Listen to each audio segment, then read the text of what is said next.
Well, if there needed to be proof, the dogs want to be with us as much as we want to be with them. Rick Wells, I think, has found it. Fred, a very big Great Pyrenees, goes everywhere with Bob Applegate. Everywhere he goes. Rick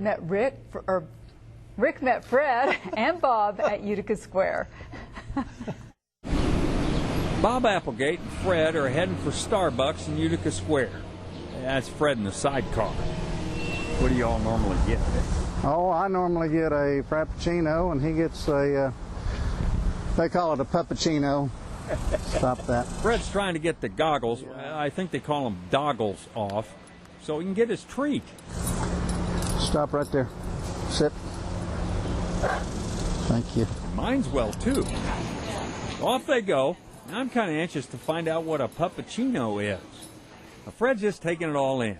He knows something good's coming, so he's willing to lie here as long as it takes. It's not a bad gig either, as you'll see. Fred's kind of a chick magnet. You guys know Fred? I do know Fred. Bob says Fred's not met anything or anyone he's not close personal friends with. Oh, Fred's ready. Bob and I came outside. Fred knew it was street time and he was focused. All right, easy. A Puppuccino, I learned, is a cup full of whipped cream. Fred digs it.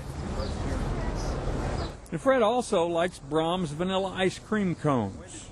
Fred's about 3 1/2 and has been hanging out with Bob since he was a little puppy.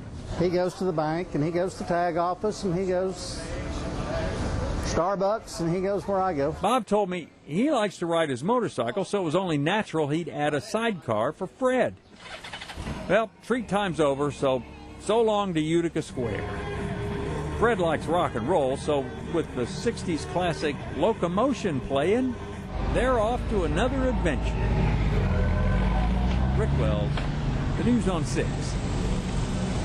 And you know what Fred likes even more than the motorcycle? Flying. Bob is learning to fly an airplane, and Fred just climbs aboard and goes flying too. What a life, huh, for Fred?